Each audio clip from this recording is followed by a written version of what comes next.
Okay, it's showtime. Welcome to Minister Ben Willis Blast Off Podcast. I'm your host, Minister Ben Willis. But before we get started, I would like you to subscribe to my channel. I want you to like and share. And leave comments. I usually answer the comments and everything else. You guys have been very thought-provoking, and you say kind words to me, and I really appreciate that, and I thank you so much. Today, I got a special guest. Let me introduce you to her. She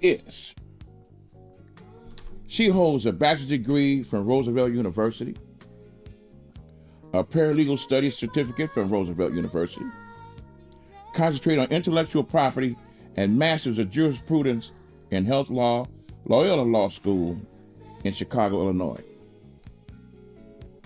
She's an honors recipient awards from the Garrett Evangelistic Theological Seminary in Evanston, where she began her seminary journey. She just completed the seminary studies December 2021 at Chicago Theology Seminary and has met all the requirements in a degree of Master's of Divinity and recently graduated from Chicago Theological Seminary. I would like to welcome my esteemed guest, the Reverend Kim Grice. Kim, how you doing? I'm doing well, Minister Ben. Minister Ben. That's okay. I mean, Willis. You can get tongue-tied as long as you want to. I understand. I understand it. But yes. So you graduated last week? Sometime? Just last Friday. Just last Friday. The ceremony was last Friday. Yeah. Okay. Yes. And how was it? It was amazing. Amazing. It was amazing, outstanding, wonderful, phenomenal. Okay. I like that. Well, I'm going to put you to work. I'm glad you're here. And, we could do all the soft selling and everything else that you want. But right now, we got some hard core things we got to talk about. Today, we're talking about relationships. Absolutely. That is a very broad spectrum, and it's a lot of areas that we can get into. But we're going to start with number one. And in fact, you heard, we can go at race relationships. That's going to be the number one thing, number one topic we're going to start with right now.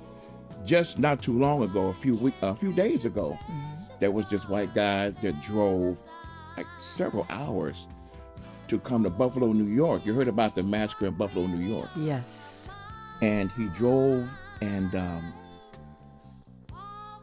for that many hours, just imagine to have that much hatred for another race. And he just shot up and killed a number of people, just the terror in them people, the stuff that was happening. Now, there's an issue with our race. And like I said, this is so important that we need to address those types of situations, because anything in life, anything that's created has a relationship with something. Indeed. And so what do you think should be done for situations like that? Because there's so many different races of people, and not only in the United States, especially as a melting pot for the different races. What can we do to try to solve some of the problems and the issues that we have? What are the main factors that we should do? I believe that the factors and the things that we need to look at when it comes to those issues is we need to take an inward look. There's something missing from the inside that is exuding from the outside. So I feel that something hasn't happened in that person's life, or something did happen, but either way, it still has not been addressed for that individual, right? Yeah. We share a lot. You share a lot here in the work that you do as a minister and an imam. And the thing with this is you've done some soul searching to get to this place. Correct. So I believe that issue and the soul searching has not started. It has not began. Another thing is we have to look at what goes on in the home. How are these people being raised? What was their upbringing? And even if it was a perfect situation, if there is a such thing, what happened that made it not so perfect? Where was the veer? Where did they veer off? Where did they step off that path?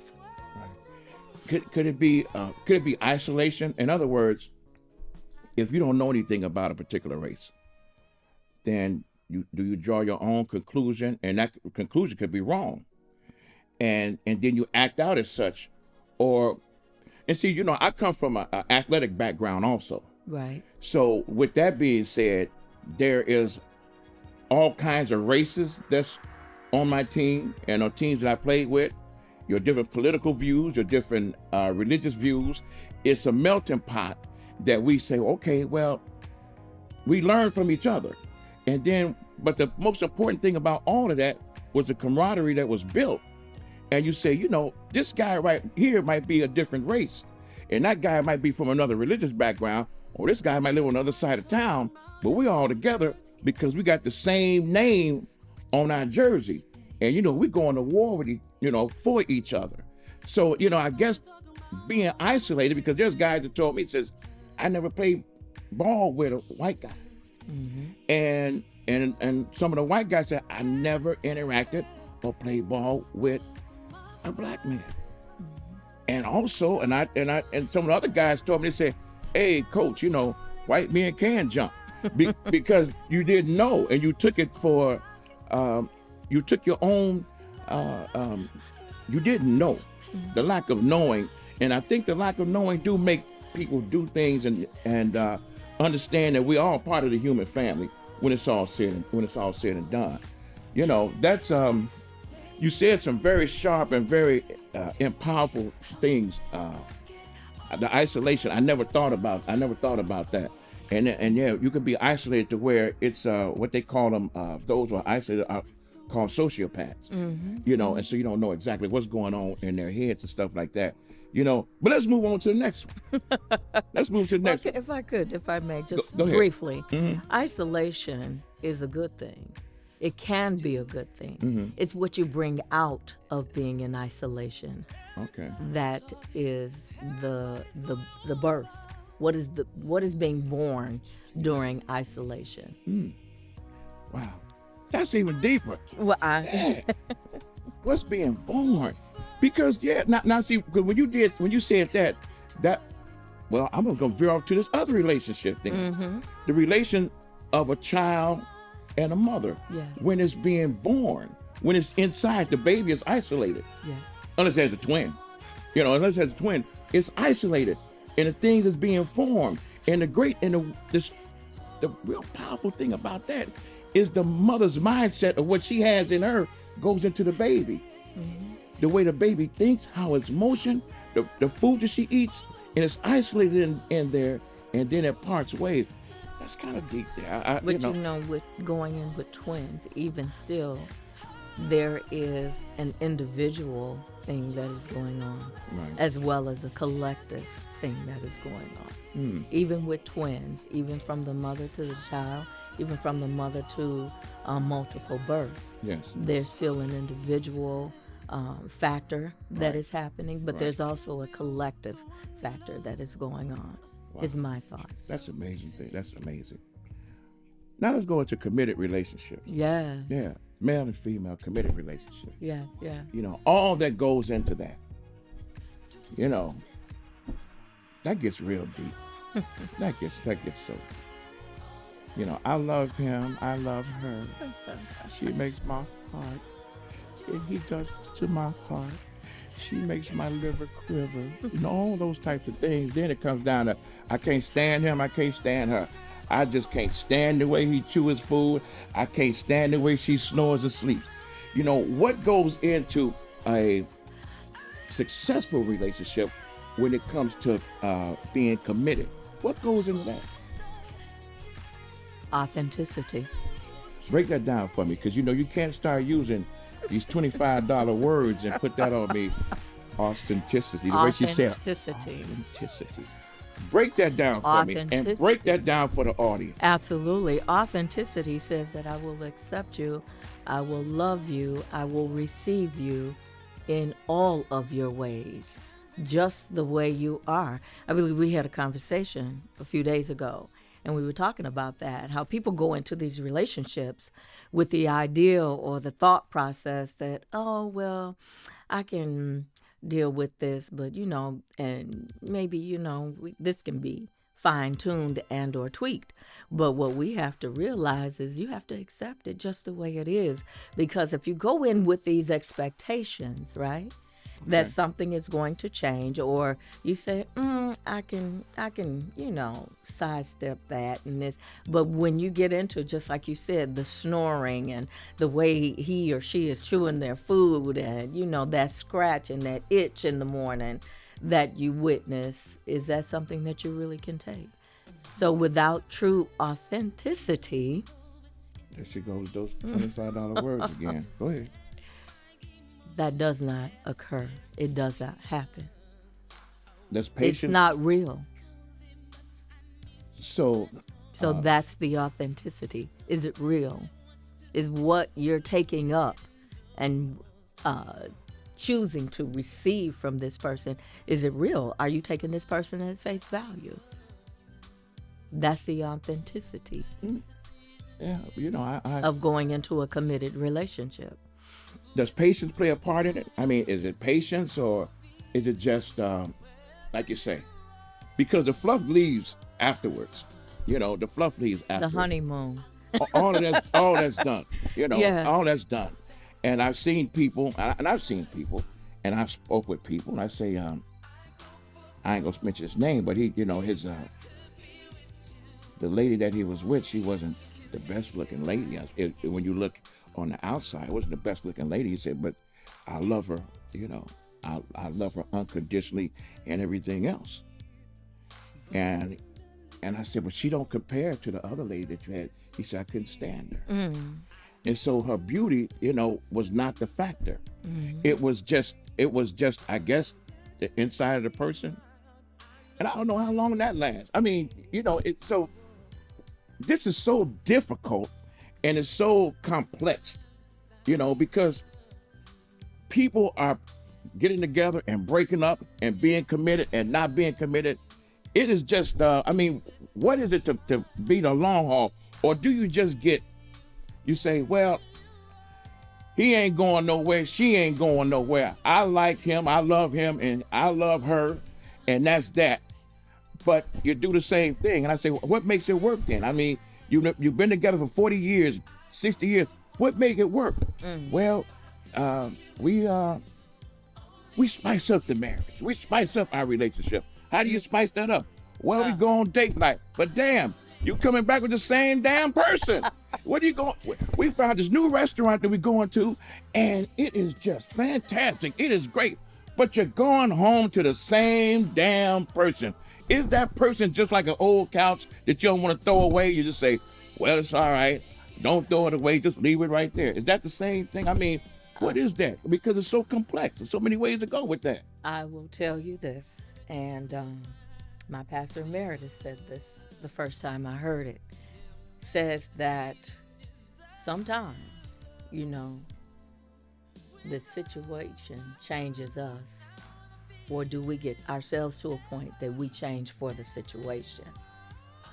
Do we change for the situation?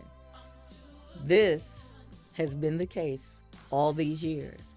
But I'm not leaving him. She's not leaving me. He loves her. She loves him. Okay. And circumstances are the way they are. So have those individuals taken a vow themselves, individually and or collectively, to say that I'm going to change for this situation? While you were talking, the skit it's a skit in this comedy program in Living Color, those who remember. Yeah. Where they had this old couple, they set booby traps all over for each other. And, they got anvils and knives throwing at each other and stuff like that. And when their son come in there, they just hugged up with each other, embraced each other, and say, we still together. And so it's like, without all of that hatred, they want to destroy each other, but they still together. I don't know. That's real deep. Let's veer off to this other relationship. The elders and the youth relationship. Right now, of course, there's a lot of social unrest in society in our city of Chicago. And unfortunately, in some situations, and especially in some neighborhoods and some areas, there's shootings and killings. And of course, the bullet don't have a name on it, so it can hit and kill an elderly person, and they're afraid. You know, elderly people like to sit on the porch and just relax and take in the sunshine, but they're afraid to do so because they feel they'll get shot. So now there's a disbelief and a divide between the young and the old, that the elderly people, they say, well, them young people, they crazy, and you can't talk to them and tell them nothing. But if you talk to the young people, they say they all they do is put us down. They don't help us and don't assist us. What should be done about that? Because, you know, or are they the young people, are they a product of the elders dropping the ball? I don't believe that they are a product of the elders dropping the ball. You got to realize, I realize that these children, they come from under the wing of the elders, right? Right. They have to go out into the public. They have to go to school. They choose to be with friends. They choose to participate in other activities, extracurriculum, whatever it is. Mm-hmm. And some of this could be that some of them may have felt like they were so sheltered and feel like in their own minds that they're missing out on something, was missing out on something as a matter of being under the elders. Right. But when they go out, we still have to provide that wing for them. And so what are we, as the older adults, not quite the elders, but beyond the elders, that next generation, once or twice removed even from them, depending on the ages, what is it that we are doing? What are we providing them? What are we offering them? Right. And then you have to ask yourself this question too. What is it that they want? What is it that they seek? Because truth be told, a lot of them don't even know what they want, don't know what they seek until sometimes it's right in front of them. Right. You know, this is, I believe, and there's so much truth to this. Build it, and they will come. I agree with that. I agree with that. And like while you're talking, you're generating a lot of thought in my head. I remember one Sunday, I went to Walgreens on 95th and King Drive here in Chicago. Yes. And it was a Sunday morning, and I was standing on the corner waiting for the light to change. And while I was standing there was an elderly gentleman, and he looked like he was, distinguishedly dressed, like he was going to church. Sure. And there was a young fella standing there too with him, and he had his pants sagging down, and I was standing behind both of them. And the older gentleman looked at him and he said, "Young man, why don't you pull your pants up?" And the young fellow looked at the older gentleman and he said, "I'll pull my pants up when you put your pants on." And I was like, wow. I was like, I never heard that before in my life. And the older gentleman, he was like, he couldn't say anything, and I guess he maybe felt offended, And then we walked across the street, and the older gentleman walked across, the other corner to wait for the bus. And the young fella is in front of me because we're going the same direction. So I caught up with him, and I asked him, I said, excuse me, what did you mean by that? And he says, everybody's always talking about us. Older people always talking about us, talking down about us and everything else. But they don't do anything. And I'm like, you're right. You're right. Because a lot of the elders and those who are my age and older, or that fits in that category, a lot of these guys, and I talk about these guys, just all they do is talk. A lot of the men, all they do is talk. Right. Yeah, and I don't know how a lot of you women deal with guys like that. All they do is talk, but they don't put no action in. I'd rather put a green leather miniskirt on them and some fishnet stockings and put them on the strip, because they ain't acting like no man. But I'm going to go right back to this young fella I was talking about. Yeah. So I asked him, I said, why do you wear your pants sagging down like that? You know what he told me? He said, I don't know. I said, you know where that comes from? He said, no. I said, it came from slavery. Right. He was like, yeah. I said, you know, during the time of slavery, the slave masters and the plantation workers, they would rape the male slaves. In fact, during that time, they called the female slave wenches, and the male slave, they called them bucks. And so what they would do is they would take the man, and especially family members or whatever, if he was married, they would take the male slave in front of his wife and his children, and they would pull his pants down, and they would rape him in front of his family. Right. And have him walk around the plantation with his pants sagging down. It's called buck breaking. And so it will let the other slave masters know that this buck has been broken. And that was a common practice. Even when they were being hung, they would pull their pants down under their behind, so that because during that time they was fascinated with the male and female genitalia of the slaves. And that's where that came from. And a lot of times things be in your DNA that you don't even know what it is. You start doing it and you don't even know why.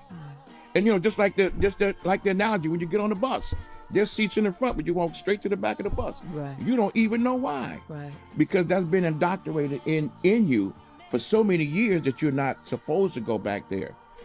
And so, you know, when I told him that, he pulled his pants up and tightened his belt up.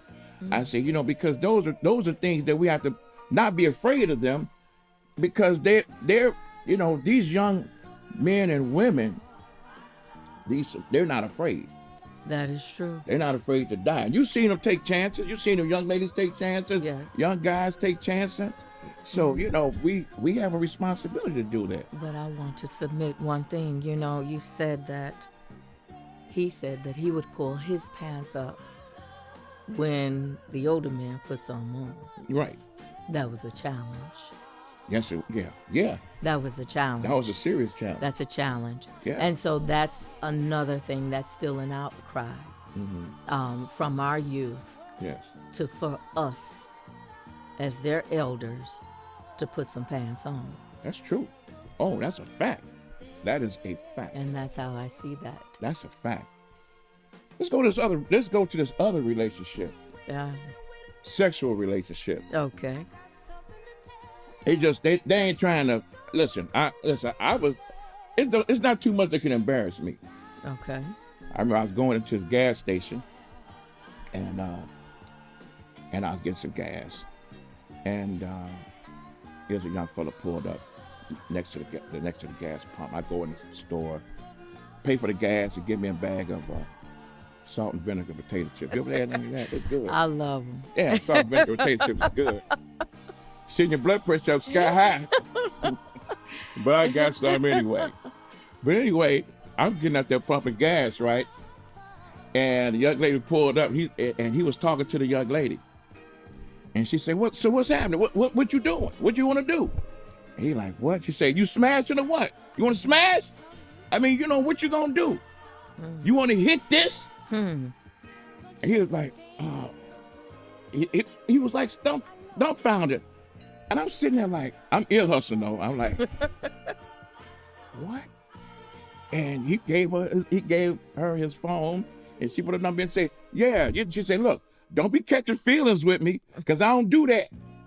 So we just, you know, so hit me up. Hit me up later. And so I asked him, I said, he said, yeah, that you know, that's how it go on around here, Pops. He said, that's how it's happening. I say, really? I say, really? It's like that forward, like, she said, don't catch no feelings. I don't want that. You gonna smash or what? You gonna hit and move on. Right. And they said, yeah, that's how they get out. And I asked some other young lady, she said, some of my girlfriends be doing that. I don't do that though, Mr. Willis. But some of my friends, they do that. And I'm like, and there's one guy say, sexual relationships last than regular committed relationships. Absolutely. They can, they will, they do. There's no commitment. And so, you know, they're very casual. I've heard some people, I know some older people who are in the same light and walk in that way, because there's a lot that could have happened in their lives. And they say, you know what, if I don't catch feelings, if I don't go this way, then I'll be good. I don't get to get hurt, because hurt people will hurt people, right?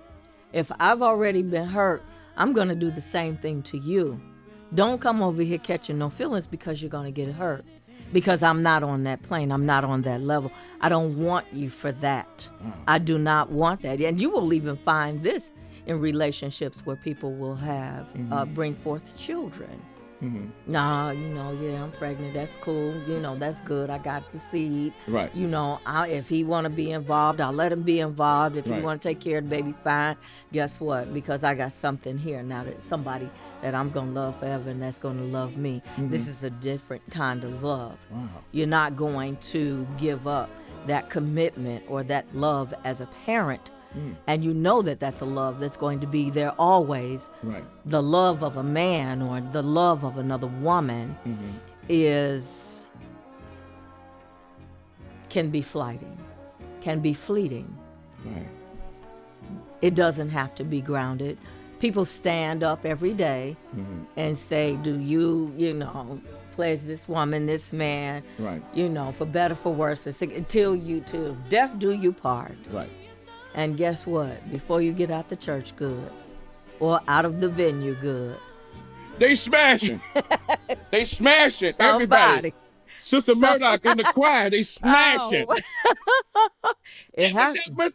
It happens. It's a reality. There's a lot of casualness I've seen that goes on with this, but we don't know why.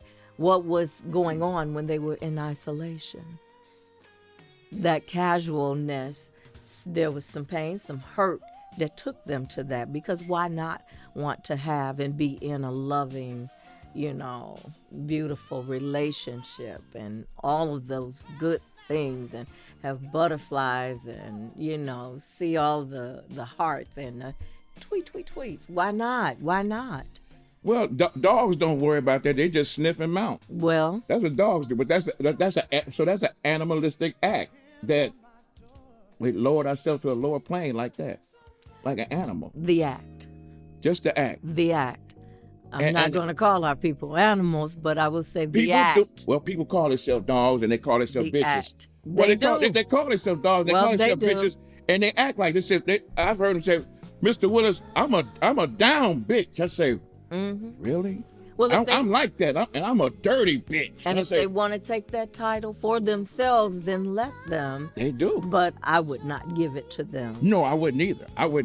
I'm just saying, I've heard the mentality. It. Yeah, I've heard it. Yeah, you're absolutely right. And right. they act like it. You're absolutely right. And they do. They describe the attribute that they put on themselves as a dog.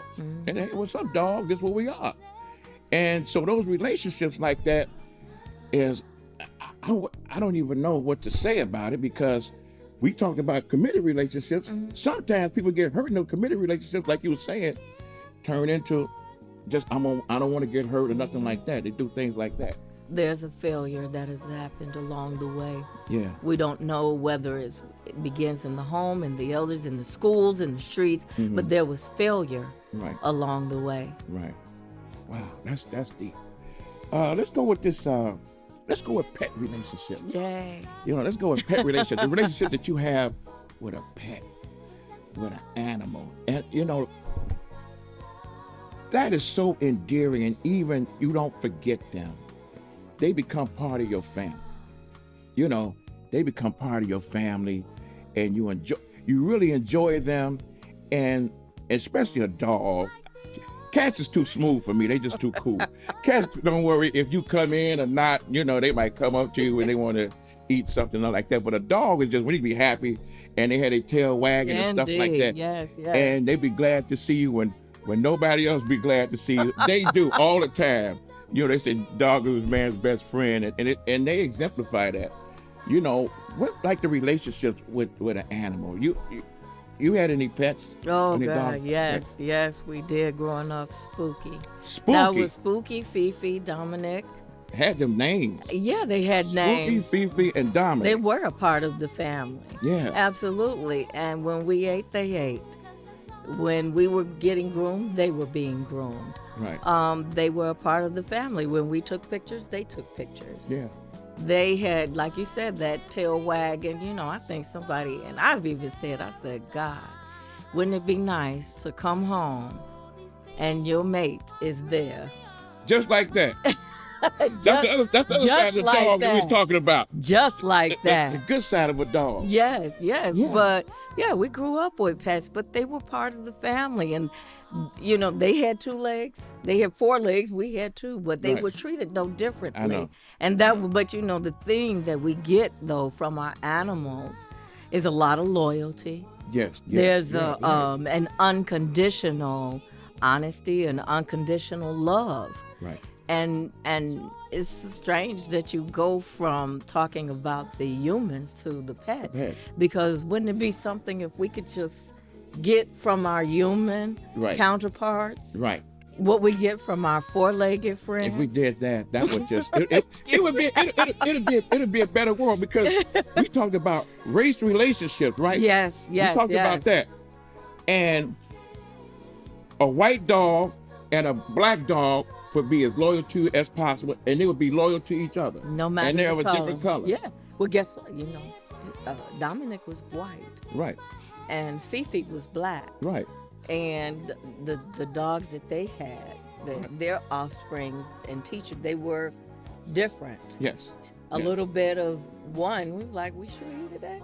But we knew. Right. But still, the offspring became and looked something different. Right. Not completely him, not completely her. Right. But when Dominic and Teacher got together and Fifi was born, they didn't see color. They just, Right.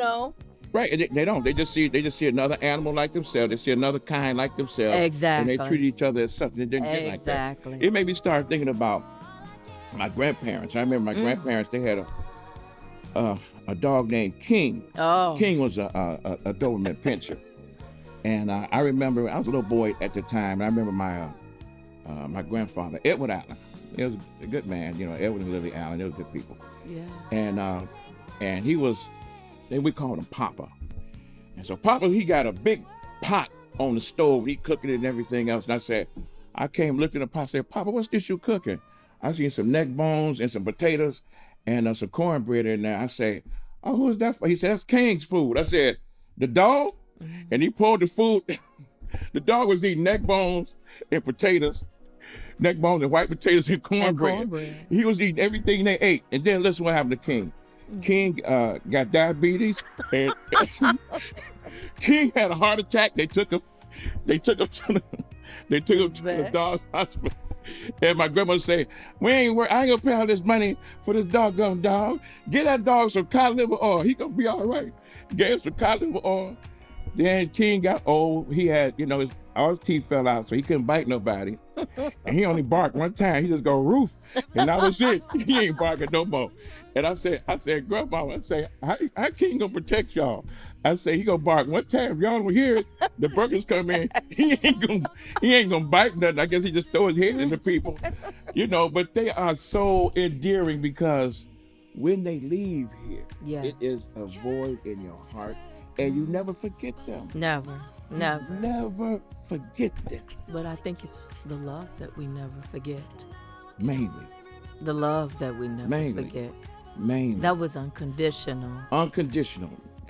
That's what we will always remember. Yes. And it makes it even difficult for a lot of people to move on from an animal. Sure. But we move on from each other. Yeah. The human. Right. We can move on from each other, but the pain of the loss of our furry friends. Yeah. Is long lasting. It's long lasting. You've seen people fight in custody battles for the dog. I have. Who taking the dog? Yeah. We're gonna go to court. Yeah. They're serious about it. Oh yeah. And we'll spend money just like you do in a divorce. Exactly. For the dog. It's worth it. Yeah. It's worth it to them. Right. It's worth it to when them. nobody listens to you, the dog will laugh at your stupid jokes and everything else with your sad sack behind. They'll just curl up to you while you there crying. Always. All the time. Always. Another Always. interesting relationship. Yeah. Plants and flowers. Ah. Plants and flowers. People talk to their plants and their flowers. And it's meaningful. I have, my mom passed, a few years ago, and I still have, they were peace lilies that people sent as gifts. Right. And when they started going through transitions, I started going through a transition. Yes. I named my plants. You named them. I have. Okay. And what was their name? Tell everybody what your name is. Put a name. Put the names on the plants. Milton and Ruth. Milton and Ruth. My mom and my dad. May God be pleased with their work. Indeed. Yes. Indeed. And but when I come in, they don't speak, but they're growing, and I see the beauty in them. Right. And I'm intentional Yes. about leaving a light on, and Right. when I want to sit in the living room and they're sitting right there, and I have those conversations with them, but I feel like they're listening. But then somebody gave me another plant, and so I said, "Look, you all have a grandchild." So I put that one there, and they have to take care of that. You just made the grandchild. Yes, for them, and yes, and they accepted me. Yeah, that's They right. accepted me. That's right. So absolutely, that is a real relationship. Yeah. And you know why it's a real relationship? That's right. Because we make it so. That's a good point. That's a good point. It's a real relationship That's a good point. because we make it so. And when we make it so, but that we make it so. That's a very, very good point. Let's go to this then, because now you said because we make it so. The sibling relationship. Man, that's a lot to unpack with that. We're forced into those. You know. We're forced into those. And we are forced in those because of our parents. Absolutely. Our parents. The decisions that they've made. Here we are with some people who we are vying for the attention and the love from the parents. Absolutely. And they are too. Absolutely. And so it comes like a little bit of a competition, a little bit of sibling rivalry. But the other side of that is your siblings are the ones you broke bread with. Absolutely. And you get up in the morning and y'all eat the food Mm-hmm. and they talk to you when you down and you get them words of encouragement when they down and then you can fight with them. Yeah. You say, I can't stand you. You make me sick. Get out of my face. I could just hit you with something, but if they step outside the door and somebody else get at them, you're coming out there too. That's it. I gotta go That's see it. you. That's it. I got to see you. Yeah. And I think out of all of the relationships that we're talking about, I think really that's the most puzzling one. The most it is because I can't stand you, but I still love you. I can't stand you, but I still love you. I will help you, but I shouldn't. It's just such, But you know what it is? It's the bond from which we come. Right. Mother and or father. Right. We are not going to disappoint mom and dad.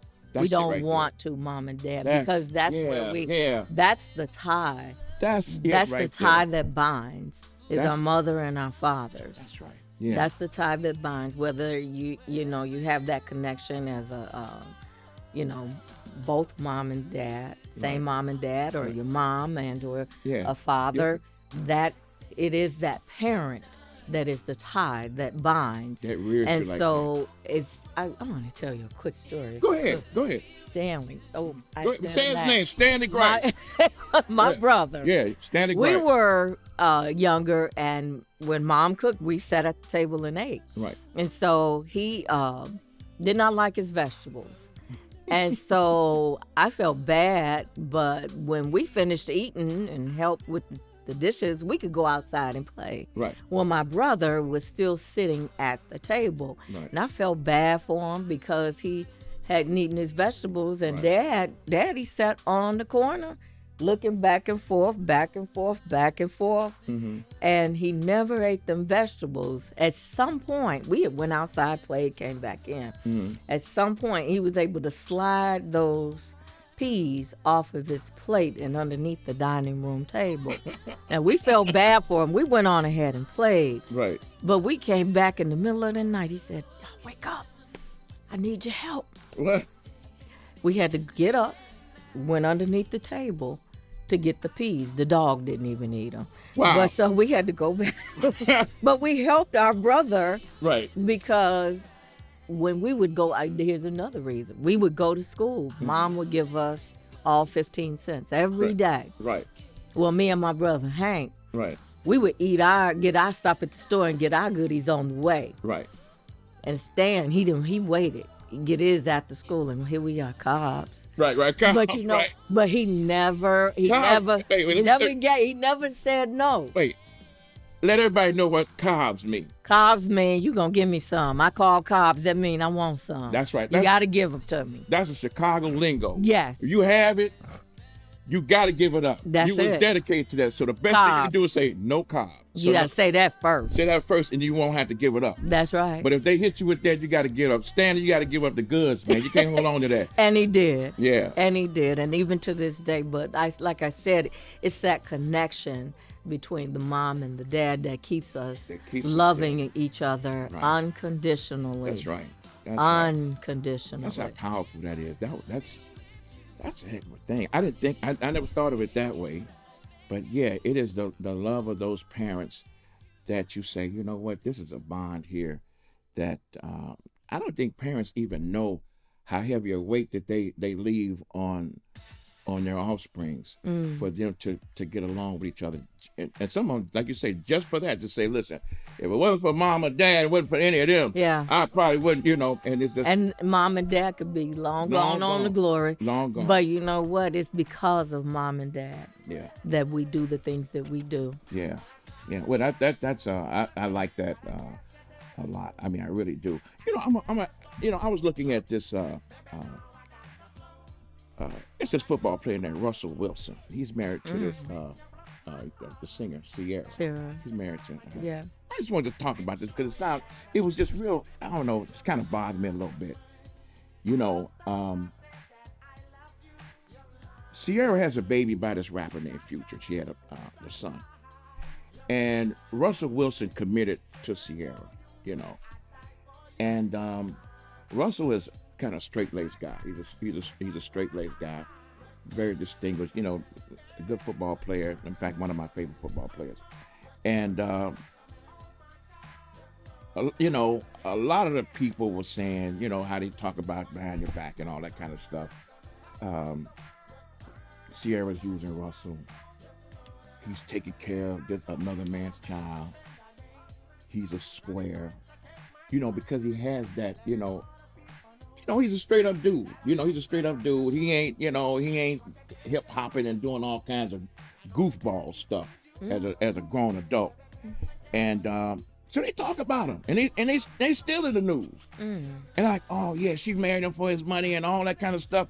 He a fool would take care. Now they got 2 other children themselves. Right. So they can't go with that he's taking care of this other guy's son. They got 2 children themselves, so they have 3 altogether. Right. And so now they say, well, she used him for his money.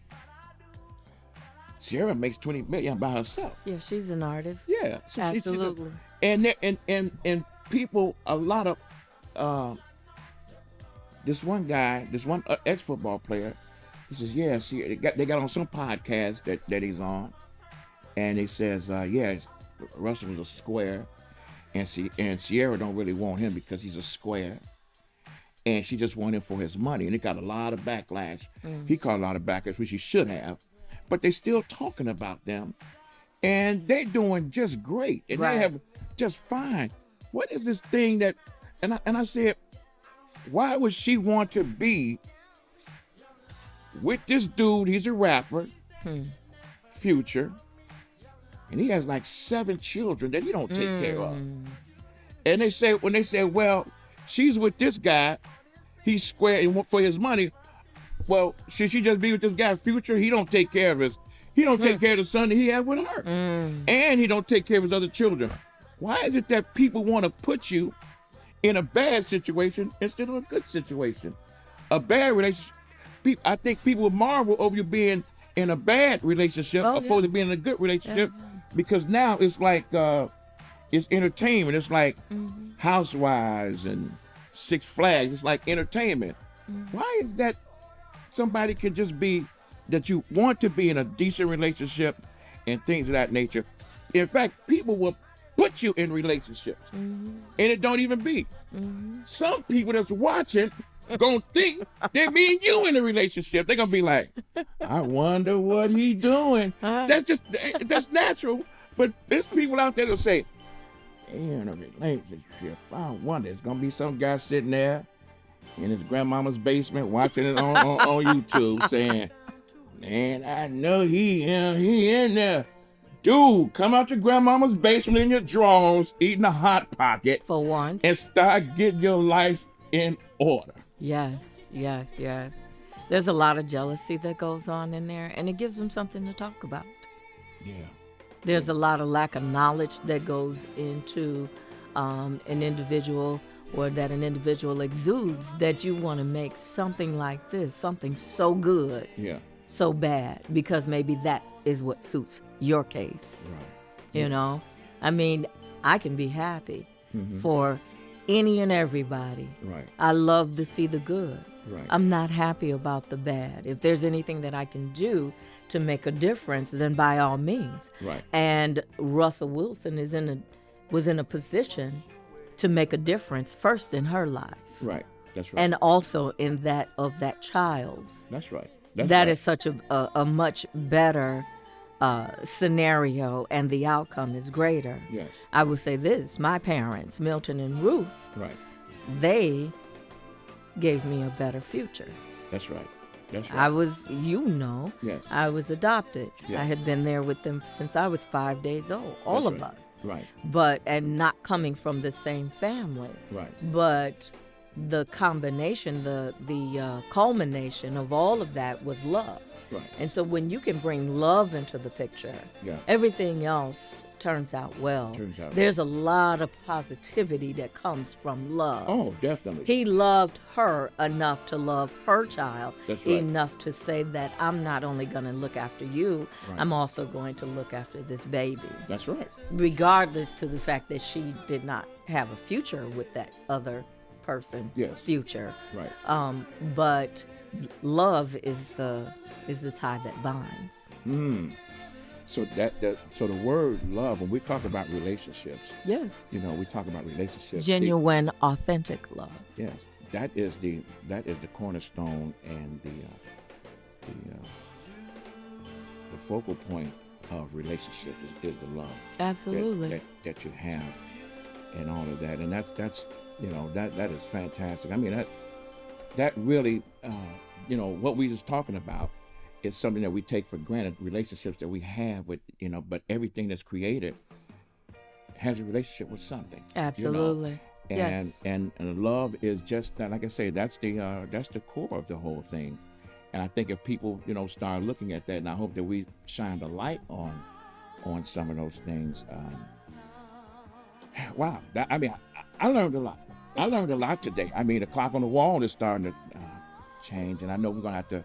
It's still a lot to unpack, Absolutely. And I'm so happy that you're here, and we got to do other topics and things like that. I really enjoyed it, but I learned a lot, and I hope that the people learned a lot, And before I leave here, I'm going to Portillo's. I'm going to get me an Italian beef sandwich with the banana peppers on there, baptized in the juice. Yes. That's what I'm going to have. And also, so if in your town, if you're at Portillo's, please go. Now, also, Portillo's got those big fish sandwiches. Oh, yeah. The big ones like Burger King used to have. You remember that big one? Yeah, the Whaler. The Whaler. The Whaler. The Whaler. Yeah. And I like Burger King. Burger King is very good.